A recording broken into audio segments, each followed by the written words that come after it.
Hier soir, nos frères nous conduisaient dans cette parole appelée. Ce matin, aimer. Ce soir, garder.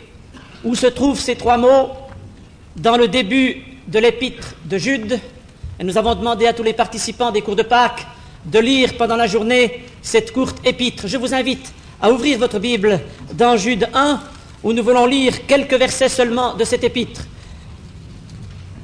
Les versets 1 et 2, tout d'abord, de cette épître.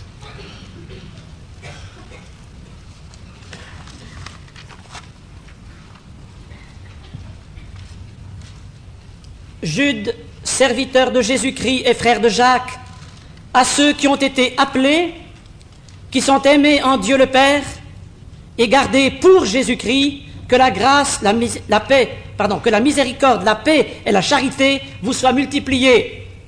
Et puis encore les versets 20 à 25.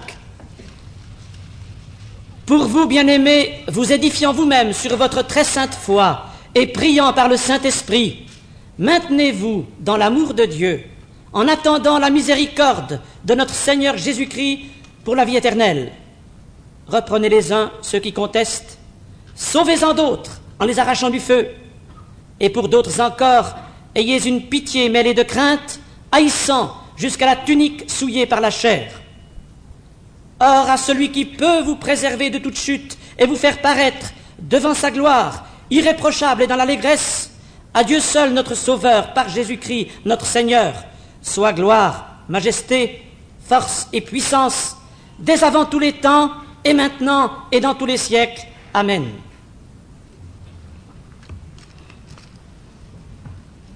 Gardez pour Jésus-Christ. Gardez de quoi? Puisqu'il faut être gardé, c'est qu'il y a des dangers. Et l'épître de Jude que vous avez lu aujourd'hui dit en quelques mots quelle est la nature des dangers qui sont les nôtres. S'il fallait résumer cette épître de Jude en un mot conviendrait, c'est celui d'apostasie. Bien que le terme apostasie ne figure pas dans cette épître, ce que l'apôtre décrit, c'est une situation d'apostasie. Il emploie cette expression, il s'est glissé parmi les chrétiens, des hommes pervers, des perturbateurs, de ceux qui ont troublé, de ceux qui, ayant connu la vérité, ont refusé cette vérité. Et ces hommes, constituant un grave danger pour les chrétiens, l'apôtre Jude éprouve le besoin d'en avertir les croyants. Que veut dire apostasie? Si on regarde le sens étymologique du terme grec, eh bien, apo, c'est le préfixe depuis, et puis stasis, c'est un mot qui veut dire insurrection, qui veut dire sédition, qui veut dire dissension. On pourrait donc décomposer et parler d'une dissension, d'une insurrection qui a eu un point de départ. Il y a l'idée d'une chute dans le mot apostasie et d'un point de départ d'où quelqu'un est tombé. Du reste, quand le Nouveau Testament emploie ce terme, il paraît 2 fois dans le Nouveau Testament, et particulièrement dans la 2e épître de Paul aux Thessaloniciens, il est question de la grande apostasie qui doit venir sur le monde. Et la version allemande emploie le terme Abfall, et la version anglaise le terme falling away, qui donne justement cette idée de chute. Il faut bien comprendre que l'apôtre Paul nous a avertis qu'avant que l'Antéchrist ne règne sur la terre, et son esprit est déjà dans le monde et il vient bientôt, il faut que premièrement soit manifestée l'apostasie. Et c'est pourquoi on ne peut pas parler d'apostasie sans parler d'actualité. Et cette épître de Jude est particulièrement actuelle puisque nous sommes, chers amis, dans une situation d'apostasie. Si l'Antéchrist n'est pas encore là aujourd'hui, nous sommes déjà dans ce temps d'apostasie. Et je vous cite ici la transcription qu'une dans le texte de 2 Thessaloniciens 2.3. Cette apostasie, pour lui, c'est ceci: la grande rébellion finale où les hommes jettent tout par-dessus bord. Eh bien, voilà le danger duquel l'apôtre Jude avertit les croyants, ce qui fait de cette épître, ce qui donne à cette épître un caractère d'actualité. Et j'aimerais ce soir, en parlant d'actualité, non pas que nous nous inspirions des journaux ou de la radio, de la télévision, mais que nous nous inspirions de l'Écriture. Que ce soit l'Écriture qui nous montre la situation dans laquelle nous sommes. L'apôtre Jude décrit l'apostasie tout d'abord en s'inspirant de 7 exemples différents tirés de l'Ancien Testament.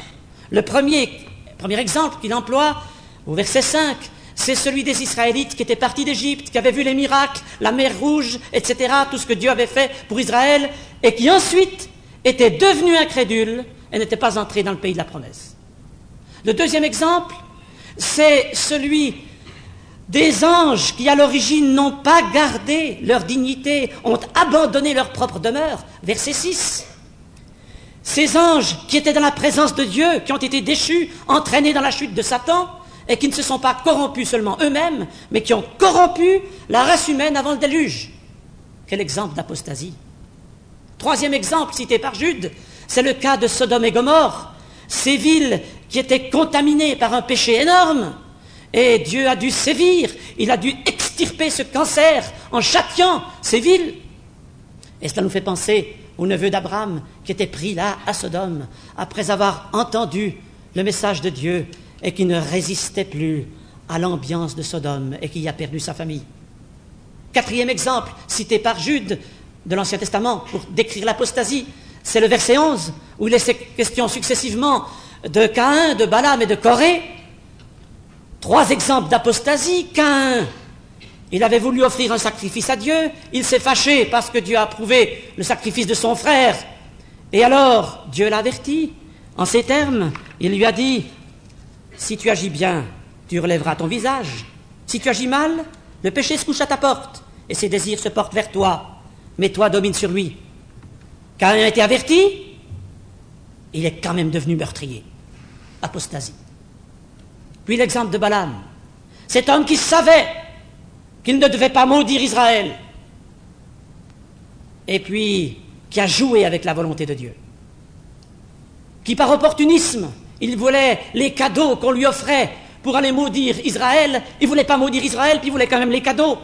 Alors il désobéit, Dieu lui résiste. Et après, Balaam périt misérablement. Apostasie. Puis c'est le cas de Corée, ce prétentieux, ce lévite qui voulait l'office de Moïse et Aaron.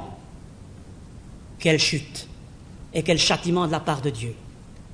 C'est solennel quand on a eu l'occasion de comprendre ce qu'est la vérité et qu'on s'éloigne de cette vérité. Et tous ces exemples de l'Ancien Testament montrent cela. Le dernier exemple cité par Jude, exemple de l'Ancien Testament, c'est celui de la génération antédiluvienne qui avait commencé d'invoquer le nom de l'Éternel et qui ensuite a sombré dans l'impiété et les paroles injurieuses et les moqueries, et en dépit des avertissements du premier prophète de la Bible, Enoch, n'a pas voulu écouter. C'est donc ce tableau réaliste que Jude met devant les croyants en leur donnant coup sur coup 7 exemples différents de l'Ancien Testament pour montrer la gravité de l'apostasie. Et je pense, chers amis, qu'il est utile de faire ici une petite mise au point. L'apostasie ne concerne pas les mondains, elle concerne la chrétienté.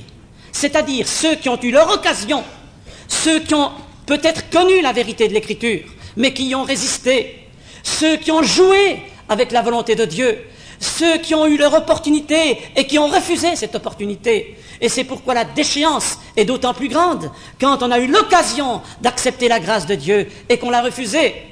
C'est la grande apostasie qui règne aujourd'hui et c'est de cela que nous avons besoin d'être gardés.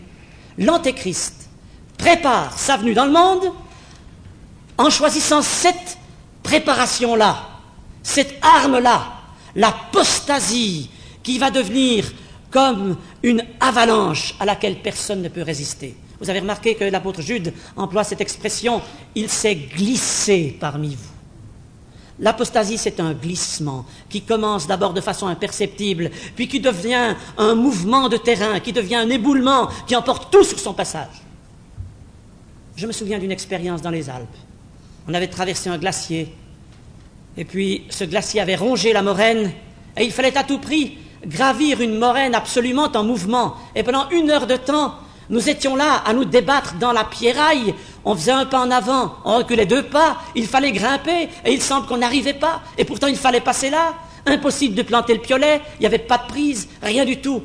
Quel soulagement au bout d'1 heure d'arriver au premier caillou qui tenait un petit peu, à la première touffe d'herbe qui n'était pas arrachée. et puis ensuite, sur terrain ferme, de lancer la corde aux camarades pour les hisser en sûreté. Chers amis, je me demande s'il y a dans cet auditoire quelqu'un qui est en train de se laisser entraîner par le glissement de l'apostasie. Quelqu'un qui subit cet effondrement, cette dissension, cette insurrection générale. Quelqu'un qui subit les effets de l'apostasie. Ressaisissez-vous ce soir et que la parole de Dieu puisse vous saisir. Nous aimerions vous lancer la corde de sauvetage. Ce n'est pas nous qui pouvons la lancer, mais c'est le Seigneur qui peut la lancer ce soir pour quelqu'un. Mais si l'apostasie concerne la chrétienté et ceux qui ont eu leur occasion, il faut bien dire que le monde qui nous entoure subit indirectement les effets de l'apostasie. Nous appartenons à une génération post-chrétienne. L'Europe, les pays occidentaux ont eu leurs opportunités de connaître la grâce de Dieu. Les réformateurs ont publié l'Évangile bien haut. Il y a eu des hommes de Dieu, il y a eu des réveils, il y a eu des occasions magnifiques de témoignage. Et puis, l'Église est devenue apostate. Elle n'est pas restée fidèle. Les chrétiens n'ont pas rempli leur devoir. L'Église n'a pas rempli sa mission. Résultat, non seulement le monde est resté païen, mais parce que l'Église est devenue apostate, le monde est devenu sur la défensive et assombri dans l'indifférence. Et c'est pourquoi dans notre génération post-chrétienne, il y a aujourd'hui quantité de gens qui ne veulent plus rien savoir de l'Évangile. Ils sont presque vaccinés contre l'Évangile. Cette situation, vous avez à y faire face tous les jours. Quand vous rendez votre témoignage, on se moque de vous, on est dans l'indifférence. Et ça vous peine. Pourquoi le monde est-il dans cet état? C'est parce que la chrétienté, non, je devrais dire le christianisme, l'Église du Seigneur, n'a pas rempli sa mission. Parce que la chrétienté a désobéi et est devenue apostate. C'est à cause de cela que le monde sombre tragiquement dans la situation que vous lui connaissez. Mes chers amis, j'ai dit tout à l'heure que l'apostasie concerne la chrétienté. Les apostats, ce sont ceux qui, ayant compris, ayant entendu le message, s'étant approchés de Dieu, n'ont pas voulu se convertir et arrivent dans une situation où ils ne peuvent plus se repentir. Je vous lis un texte de 1 Thessaloniciens 2 dans la version qu'une. Par le concours de Satan, l'avènement de l'Antéchrist sera accompagné d'un déploiement de puissance, de toutes sortes de signes et de miracles prodigieux destinés à accréditer son mensonge. Il usera de tout le pouvoir séducteur du mal et de toutes les tromperies que le péché prodigue à ceux qui se perdent. Dans ces pièges tomberont ceux qui n'ont pas voulu ouvrir leur cœur à l'amour de la vérité qui devait les conduire au salut. Voilà pourquoi Dieu fait passer sur eux cette puissance d'égarement qui les pousse à donner leur adhésion au mensonge. Ainsi le jugement viendra sur tous ceux qui auront refusé de croire à la vérité pour pactiser avec le mal. Au lieu de placer leur confiance en celui qui est la vérité, ils ont délibérément pris parti pour l'injustice et se sont complus en elle. Aussi seront-ils condamnés. Chers amis, c'est grave de résister à Dieu. Ça peut amener très loin. L'enfant de Dieu ne peut pas être un apostat au sens de ceux qui n'arrivent plus à la vérité et qui sont condamnés. Mais l'enfant de Dieu peut subir indirectement les effets de l'apostasie, parce que l'apostasie use l'enfant de Dieu, use sa résistance. Et il y a des croyants nés de nouveau, convaincus, convertis, qui subissent des pressions, qui perdent la joie de leur salut, non pas leur salut, mais la joie de leur salut, et qui subissent des effets paralysants dans leur vie spirituelle, qui deviennent même rétrogrades par suite des pressions de cette apostasie ambiante. Et c'est pourquoi, chers amis, l'apostasie, c'est quelque chose qui nous concerne tous, directement ou indirectement. Nous sommes dans un monde apostat, nous sommes entourés de cette apostasie, nous sommes à l'heure de l'apostasie, et il faut faire face à l'apostasie. Gardez de ce danger. C'est le danger, c'est le plus grave danger duquel découlent tous les autres dangers. Et j'aimerais que nous laissions conduire dans notre analyse ce soir par quelques mots de cet épître de Jude qui définissent les caractéristiques de cette apostasie, ou plutôt les effets de cette apostasie qui a ses effets en différents domaines. Évidemment, ce texte est tellement riche, il m'aurait fallu prendre au moins 2-3 heures pour vous expliquer l'épître de Jude, et j'aurais voulu que quelqu'un d'autre que moi le fasse. Je m'arrête sur quelques mots seulement. Au verset 4, il est parlé de dissolution ou de dérèglement. S'il est un domaine où l'apostasie prouve ses effets, c'est bien dans la vie morale, où il y a dissolution, dérèglement, d'autres versions disent excès ou absence de restreinte. Eh bien, ce qui nous entoure, je n'ai pas besoin de le décrire, c'est là. Si le monde est dans un tel état, c'est parce que d'abord, l'Église a été apostate et n'a pas rempli sa mission. Un autre domaine où l'apostasie prouve ses effets, c'est, on pourrait dire, dans la vie intellectuelle.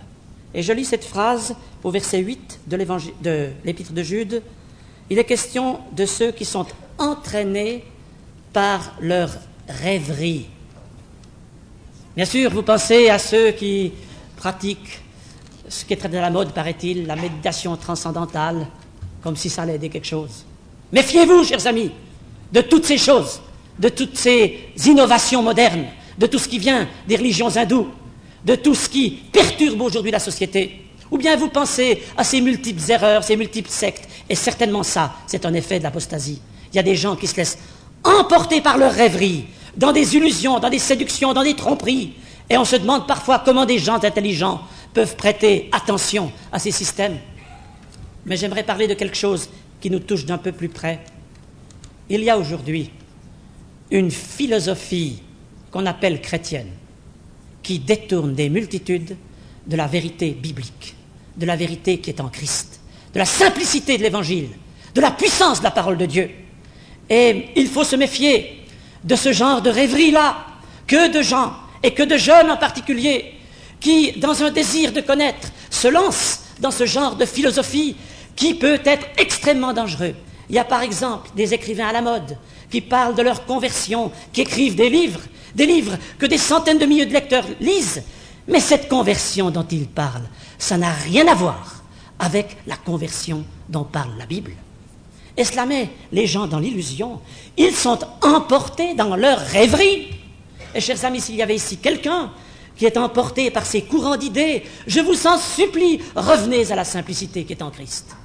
Un des effets de l'apostasie, c'est tout ce qu'on a mis à la place de la parole de Dieu et du message de l'Écriture. Dans le même verset 8, il est question d'une autre caractéristique, d'un autre des effets de l'apostasie. Et vous verrez combien c'est actuel. Nous lisons « mépris de l'autorité ». Il méprise l'autorité et injurie les gloires. Le mépris de l'autorité, eh bien, c'est à l'ordre du jour. Quelles sont les autorités qui ne sont pas méprisées aujourd'hui? Quelles sont celles qui ne sont pas critiquées? Et parce que l'esprit de revendication est partout, ça se manifeste dans le domaine politique, dans le domaine social. On descend dans la rue pour un oui et un non. On fait grève pour un oui et un non. Mais le mépris de l'autorité, on a touché quelque chose d'important là. Dieu avait établi un principe et l'homme ne veut pas ce que Dieu a établi. Et c'est encore plus grave quand le mépris de l'autorité se montre dans l'Église chrétienne. Si c'est déjà grave de mépriser l'autorité sur le plan social, sur le plan humain, c'est encore plus grave lorsqu'il y a mépris de l'autorité dans l'Église du Seigneur. Parce que dans l'Église du Seigneur, le Seigneur a voulu de l'ordre. Il a voulu des pasteurs, des docteurs, il a voulu des évangélistes, il a voulu des anciens, il a voulu des conducteurs spirituels, il a voulu que les croyants se soumettent, il a voulu que les croyants honorent les conducteurs spirituels. Et aujourd'hui, que se passe-t-il? Il y a des gens qui n'ont plus jamais besoin de conseils, plus jamais besoin des conducteurs spirituels, ils savent mieux. Ils disent « Oh, je suis le Seigneur, ça suffit !» Et l'expérience d'hommes de Dieu qui se sont tenus devant Dieu, elle est parfois dédaignée. Et chers jeunes, il y a parfois des ruines de carrière par la prétention de ceux qui n'ont pas voulu écouter des conseils. Et ce qu'il y avait tout au fond, c'était mépris de l'autorité. Et si il y a de tels drames dans notre monde, c'est parce qu'à la base, on n'a pas respecté les principes établis par Dieu. Autre chose, Cette épître de Jude nous parle de l'impudence, de ceux qui profèrent des paroles injurieuses. Cette épître de Jude nous parle de ces moqueurs, de ces paroles qui bravent Dieu. Et bien sûr, ça vous fait penser à toutes sortes de choses dans l'actualité. Il y a aujourd'hui des dictateurs dans le monde qui font frémir. Il y a des champions de boxe qu'on a mis chefs d'État et qui font périr des milliers de victimes. Et puis, vous pensez à cela. Mais je pense que l'impudence va bien au-delà. Et elle se manifeste aussi dans la chrétienté, dans l'Église du Seigneur, dans les assemblées, où il n'y a plus le respect de la parole, le respect de la doctrine, le respect du « il est écrit », et où l'impudence mène à la ruine. L'apôtre Jude, parlant des gens impudents, a dit, et c'est pour vous montrer que ça concerne les chrétiens, il a dit « ce sont des écueils dans vos agapes ». Eh bien, que d'écueils ont organisé des naufrages, ont été responsables pour faire des naufrages. Eh bien, que Dieu nous garde de ce danger-là, c'est aussi une manifestation contemporaine de l'apostasie. Je pense encore à d'autres caractéristiques, et si vous lisez avec moi les versets 12 et 13, vous découvrirez ce qui arrive dans l'Église du Seigneur parmi les chrétiens. Jude emploie 4 images depuis le milieu du verset 12. Ce sont des nuées sans eau poussées par les vents, des arbres d'automne sans fruits 2 fois morts déracinés, des vagues furieuses de la mer rejetant l'écume de leurs impuretés, des astres errants auxquels l'obscurité des ténèbres est réservée pour l'éternité. On pourrait résumer cette description biblique par un mot, instabilité. Il y a instabilité dans l'Église chrétienne. Instabilité à cause de tous les vents de doctrine. C'est pourquoi il est question des nuées sans eau qui sont emportées par le vent. Il y a instabilité à cause de ceux qui autrefois ont porté du fruit et qui aujourd'hui sont déracinés et n'ont plus leurs racines dans le terrain de l'Écriture. Et c'est pourquoi ils ne portent plus de fruits. Puis il est question de ces vagues furieuses qui jettent l'écume de leur impureté. Et je pense que la chrétienté a été balayée par des vagues furieuses. Et que ces vagues furieuses ont laissé derrière elles beaucoup d'impuretés. Vous avez déjà vu une plage après une tempête? On trouve sur le rivage toutes sortes de détritus, toutes sortes de choses que la mer a rejetées. Et je me demande si dans cet auditoire de Pâques, il n'y a pas de chers amis qui ont été éclaboussés par les vagues furieuses qui ont déferlé sur la chrétienté et qui ont été comme touchés par ces impuretés, qui ont besoin de purification, qui ont besoin de dégagement. Oh, chers amis, puissiez-vous trouver cette purification, cette délivrance dans ces jours de Pâques, et que vous puissiez trouver dans la parole. Et puis il est question d'étoiles filantes, ces astres errants auxquels est réservée l'obscurité. Vous savez bien ce que c'est une étoile filante, un débris qui fait partie de la matière interstellaire, et puis ça rentre en contact avec l'atmosphère terrestre, ça s'enflamme, ça fait une combustion très vive pendant quelques secondes, et puis tout s'éteint, tout se pulvérise, tout est fini. Que d'étoiles filantes ont passé dans la chrétienté. Ce sont de grands noms, des foules ont couru derrière eux. Il n'est rien resté. L'obscurité, le trouble, la déception. Instabilité de l'Église chrétienne, conséquence de l'apostasie de cette Église.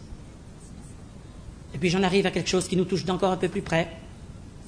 C'est ce qui arrive dans la vie des croyants. Vous avez lu cette épître de Jude.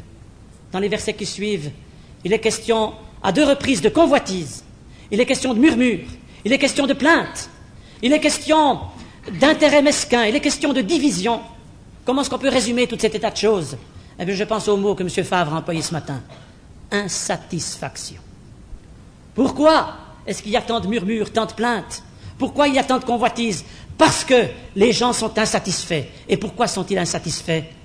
Parce que Christ n'est pas leur pleine satisfaction. Alors on éprouve le besoin de chercher à droite et à gauche, de courir après celui-là, de s'emballer pour telle ou telle cause, de semer la division, d'avoir des intérêts mesquins, parce que Christ n'est plus le centre.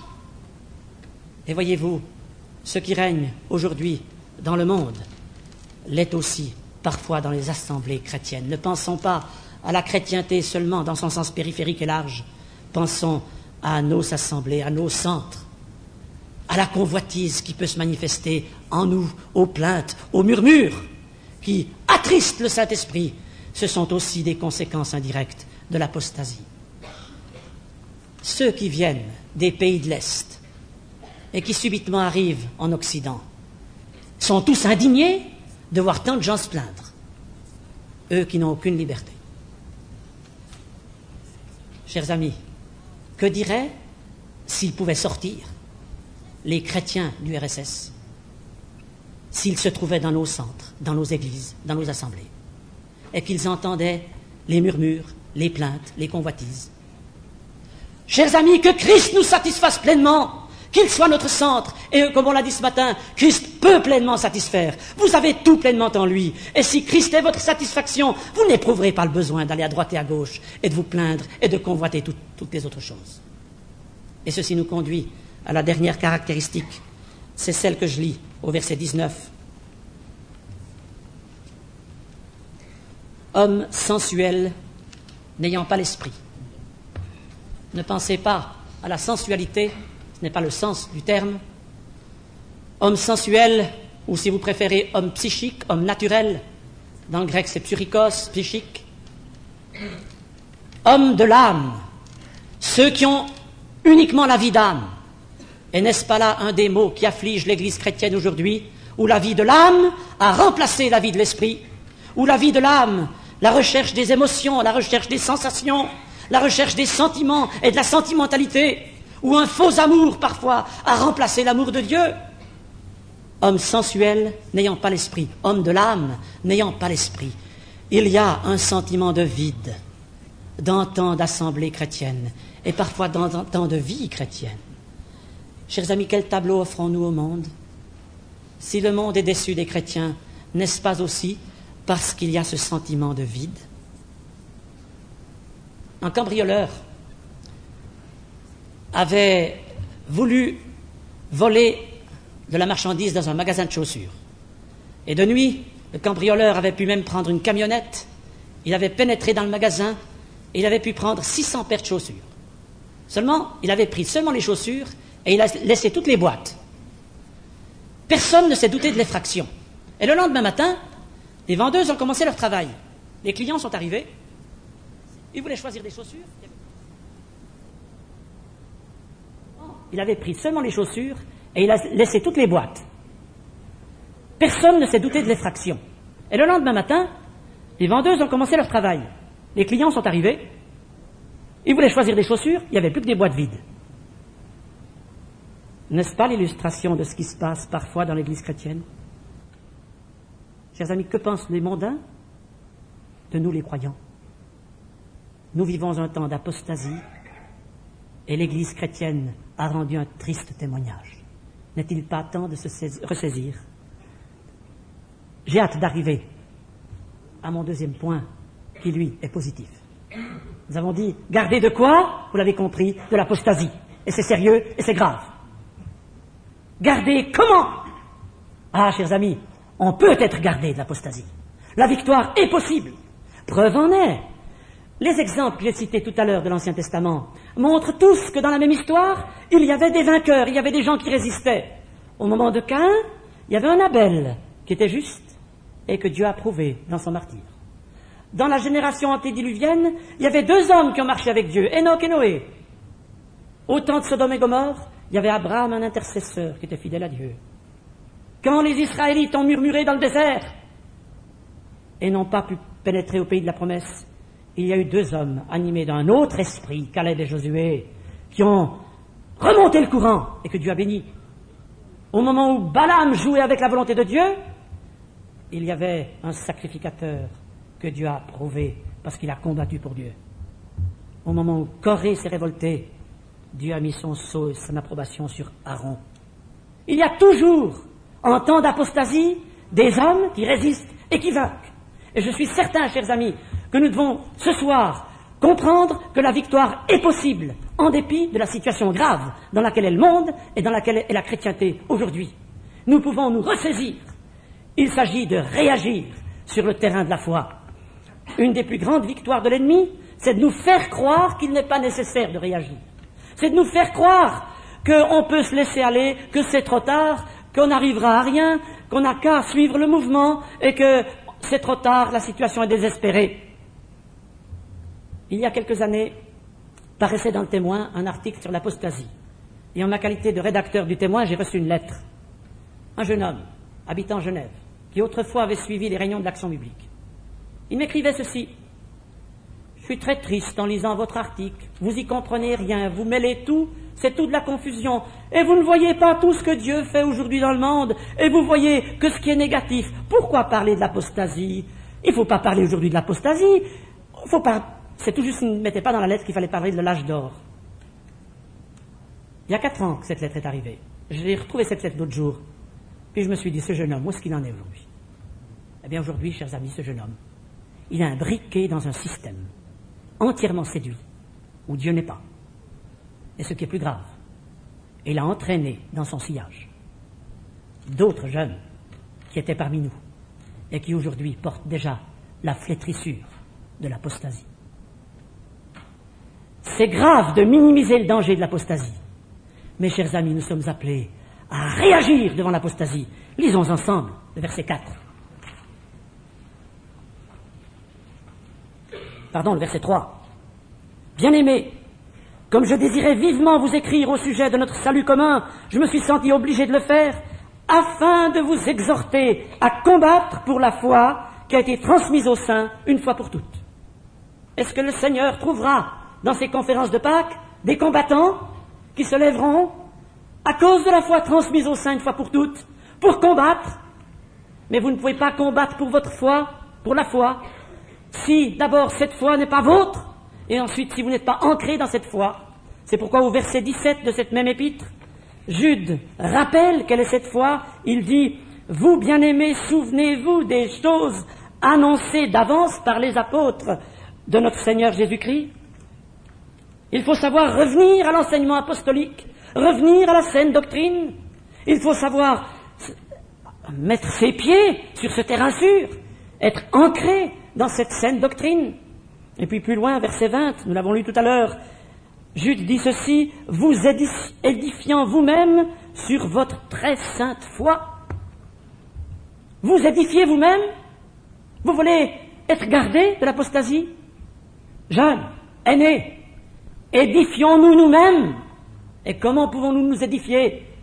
Sinon en lisant, sinon en nous pénétrant du message sacré de la parole de Dieu, sinon en étudiant notre Bible. J'étais très content cet après-midi à la réunion des jeunes qu'on a insisté sur le culte personnel.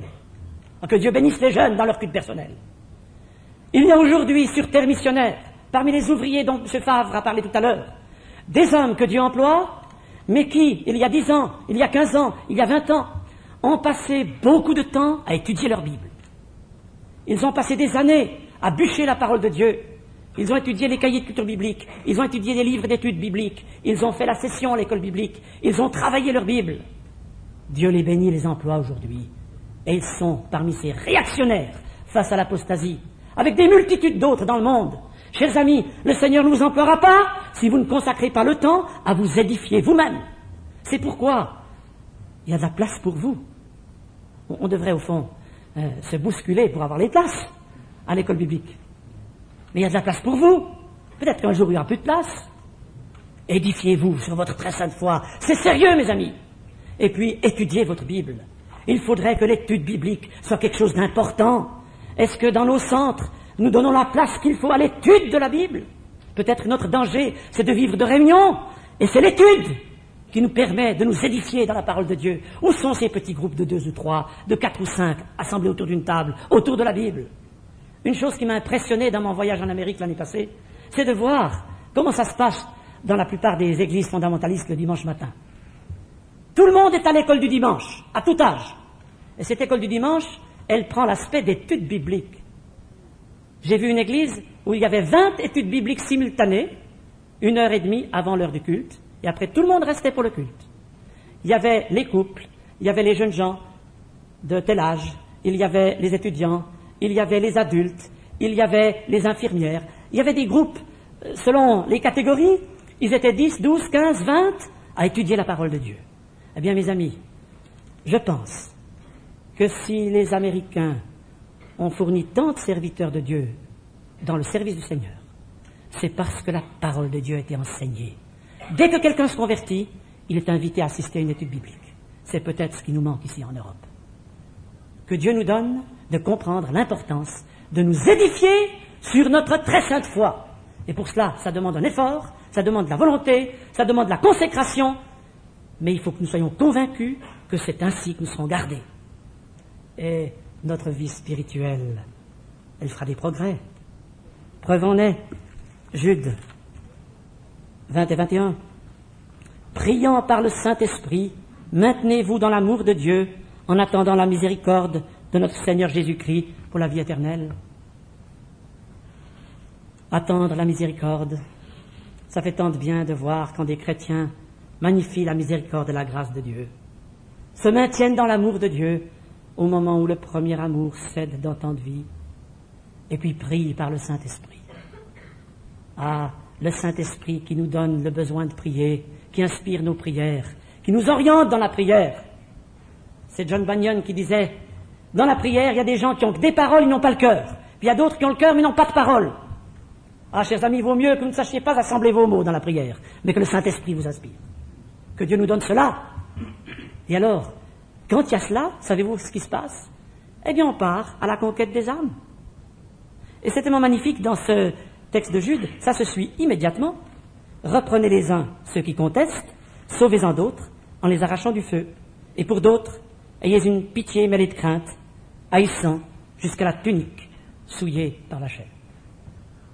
Aujourd'hui, si nous voulons être gardés du danger de l'apostasie, il faut réagir sur le terrain de la foi, nous ressaisir dans notre vie spirituelle et repartir à la conquête des âmes.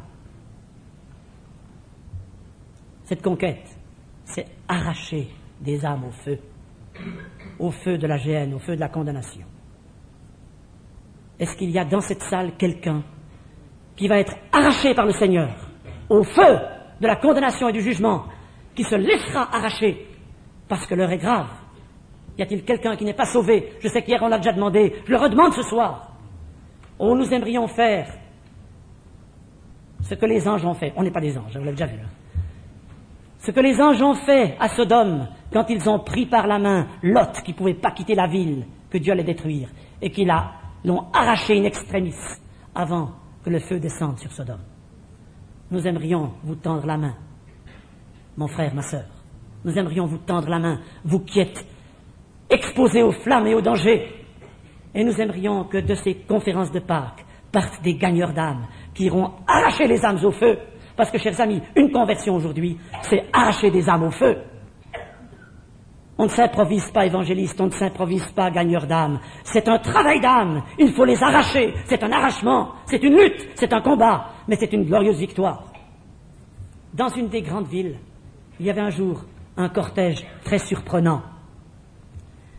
Il y avait des voitures décapotables dans lesquelles on avait mis toutes sortes de gens. Il y avait des gens de toute race, il y avait des enfants, des vieillards, des gens de toute position sociale. Il y avait par exemple un juge à la cour d'assises à côté d'un garçon qui venait des bas-fonds.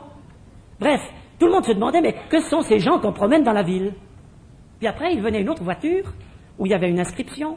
Tous les gens que vous avez vus, ils ont été arrachés à la mort par les pompiers de la ville dans des incendies. C'était pour célébrer l'anniversaire du corps de pompiers, je crois. Chers amis, je pense à un autre cortège, beaucoup plus important celui-là. Le cortège de tous ceux qui auront été arrachés au feu et qui se retrouveront dans la gloire. Est-ce qu'il y en aura des conférences de Pâques? Est-ce qu'il y en aura de ceux que Dieu vous donnera à vous, que vous aurez arrachés au feu de la perdition? Oh, que le Seigneur le donne! On dit que John Wesley était un tison arraché du feu. Et il le disait, paraît-il, presque toujours dans ses sermons. Et il a écrit, paraît-il, 30 000 sermons. C'est que quand il était tout petit, il y avait eu un incendie dans son village. Et son père, réveillé au milieu de la nuit, entend au feu, se précipite dans la chambre où se trouvaient les enfants en bas âge, prend 5 enfants avec lui, et il ne restait plus que le petit John. qui était dans une autre pièce, et le père pensait revenir le chercher. À ce moment-là, l'escalier s'est effondré, et il n'y avait presque plus de possibilité de sauver l'enfant. Il est venu sur une fenêtre, et puis on a vite fait la courte échelle, quelqu'un a monté sur les épaules d'un autre, et on a pris l'enfant au moment où la maison s'écroulait. Et on a sauvé celui qui allait être un des plus grands prédicateurs de l'Évangile. Si vous arrachez au feu des âmes, chers amis, vous allez peut-être sauver un John Wesley. Vous allez peut-être sauver quelqu'un que Dieu va employer puissamment dans nos temps de la fin. Oh, j'aimerais que nous repartions pour conquérir des âmes. Si nous voulons être gardés de l'apostasie, si nous voulons être gardés de l'apostasie, eh bien, chers amis, il faut aussi savoir reconquérir des âmes. Ça sera aussi notre protection. Je termine. Et vous savez, parfois, quand on dit « je termine », ça va encore un quart d'heure sur l'estrade. Je ne crois pas qu'on doit promettre aux enfants quelque chose qu'on n'est pas prêt à tenir, et je ne vais pas vous promettre de terminer si je ne suis pas prêt à terminer. J'ai encore un point. Premier point, c'était garder de quoi. Deuxième point, c'était garder comment. Mon dernier point, c'est garder pour qui. Puis vous vous dites, ça y est, il a encore un point, ça va encore durer un quart d'heure. Non, je ne vais pas traiter ce point, parce que ce point va être traité demain matin. Garder pour qui? Vous avez remarqué, dans les versets, dans les mots qui sont devant vous, qu'il n'est pas écrit « appelez, aimer, garder par Jésus-Christ », mais qu'il est écrit « appelez, aimer, garder pour Jésus-Christ ». Peut-être que vous avez pensé, en entrant dans cette salle, qu'on avait fait une faute. Je vais vous dire ce qui s'est passé. Quand, il y a environ un mois, M. Favre et moi, nous déterminions notre thème des conférences de Pâques, et que nous sommes arrivés sur cette phrase de l'Épître de Jude, automatiquement, j'ai dit « gardé par Jésus-Christ ». Et M. Favre m'a repris « mais non, c'est gardé pour ». Alors nous avons écrit un programme, et comme j'écris très mal, quand j'ai donné à la secrétaire qui préparait l'annonce dans la circulaire, j'ai fait ça à la main, et puis comme j'ai certainement très mal écrit, la secrétaire a écrit dans la circulaire « gardé par Jésus-Christ ». Et puis quand les élèves ont écrit ces lettres ici, eh bien ils ont écrit « gardé par Jésus-Christ ». Et c'est jeudi soir qu'on a corrigé. Mais c'est logique, c'est vrai que le Seigneur Jésus nous garde. On pourrait faire tout un point du message, gardé par Jésus-Christ. Verset 24, celui qui peut vous préserver de toute chute. Qu'est-ce que ça veut dire? Sinon que le Seigneur peut nous garder, et je l'affirme ce soir. Mais il y a quelque chose de plus, nous ne sommes pas seulement gardés par Jésus-Christ, nous sommes gardés pour Jésus-Christ. Et l'enjeu de toute cette bataille, l'enjeu de la victoire que le Seigneur veut vous donner, l'enjeu de la vie que vous offrez au Seigneur ce soir, c'est le jour de la rencontre où nous serons tous devant notre Sauveur et où nous le verrons tel qu'il est. C'est ce que montre l'Épître de Jude à celui qui peut nous préserver de toute chute et vous faire paraître devant sa gloire irréprochable et devant l'allégresse. Gardez en vue du jour de la rencontre. Gardez pour Jésus-Christ. Oh, chers amis, ne voulons-nous pas ce soir nous décider 100% pour Jésus-Christ? Et alors, le Seigneur nous gardera pendant notre existence terrestre pour que nous soyons purs, pour que nous soyons prêts, pour que nous soyons irréprochables, pour que nous soyons semblables à lui, pour que nous régnions avec lui si nous acceptons de souffrir pour lui aujourd'hui. Oh, chers amis, l'enjeu, c'est la gloire à venir. Gardez pour Jésus-Christ.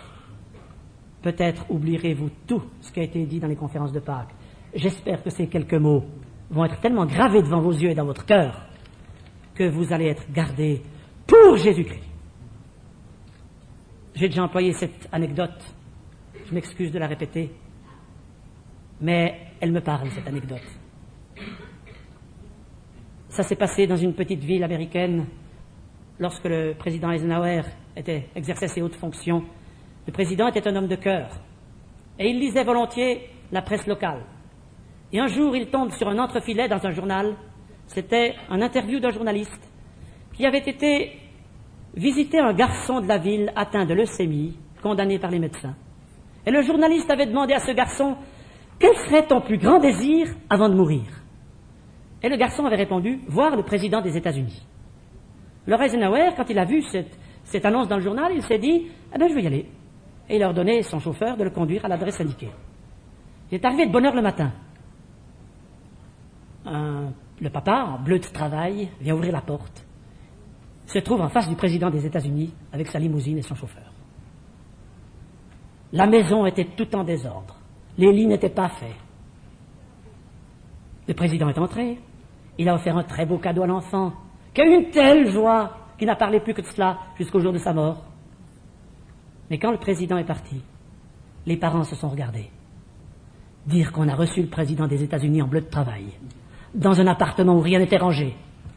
Si seulement on n'avait pas fait grasse matinée ce matin. Si seulement on s'était levé un peu plus tôt. Chers amis, quand quelqu'un de bien plus élevé que le président des États-Unis va venir ici-bas, serons-nous prêts? Ou bien est-ce que nous serons sales? Nous serons en bleu de travail, dans le désordre? Ou bien est-ce que nous serons irréprochables?